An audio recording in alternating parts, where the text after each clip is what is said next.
Une affaire politique, elle dit quelque chose du climat en France, mais quoi?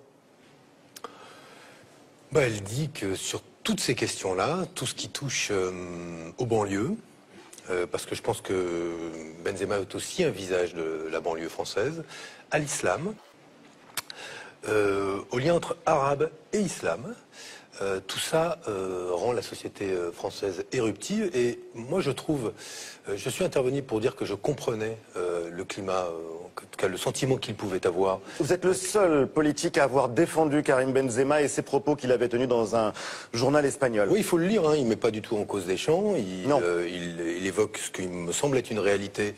C'est c'est le climat raciste en France et l'augmentation de ce climat. Sinon, ou alors, on va m'expliquer que je me trompe, il y a bien 35% de gens qui votent Front National.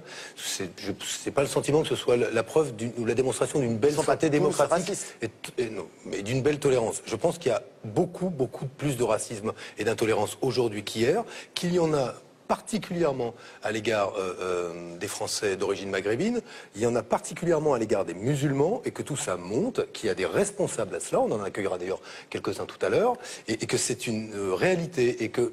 du coup, il y a une dimension politique à la décision de Didier Deschamps. Vous dites qu'il n'est pas raciste, il n'est évidemment pas, mais il aurait dû anticiper sur les réactions de ces jeunes de banlieue dont vous parlez. Je ne crois pas qu'il y ait une dimension politique à la décision de Deschamps, c'est une décision à la fois sportive et liée à l'affaire de la sextape, puis ils ont jugé Le Gret et lui que c'était pas possible. Oui, mais quand on vous entend, on se dit qu'une sélection nationale devrait aussi représenter les minorités. Non, mais si, moi, à ce moment-là, il faudrait des Chinois, ou en tout cas des gens d'origine asiatique, des gens issus de la communauté juive, et puis des bouddhistes, etc. On ne va pas faire une sélection en se disant, on fait des quotas. Ce que moi, je dis simplement, c'est que c'est être dans le déni que de ne pas regarder la montée de l'intolérance. Et il y a une vraie hypocrisie de la part de certains médias qui, au moment où Didier Deschamps allait faire sa sélection, mettait en ligne des questions ouvertes, faut-il sélectionner Benzema, et on regardait les commentaires. Et c'était pas 2, c'était pas 10, c'était pas 100, c'était des milliers de commentaires ouvertement racistes. Et ça, c'était en ligne. Et cette parole, elle est totalement déverrouillée. On peut tranquillement aujourd'hui dire qu'on n'aime pas Benzema parce qu'il a une tête d'arabe. Et ça, c'est insupportable. Benzema le sait, mais il n'y a pas que lui qui le sait. Il y a beaucoup de Français qui le savent, il y en a d'autres aussi qui font ça.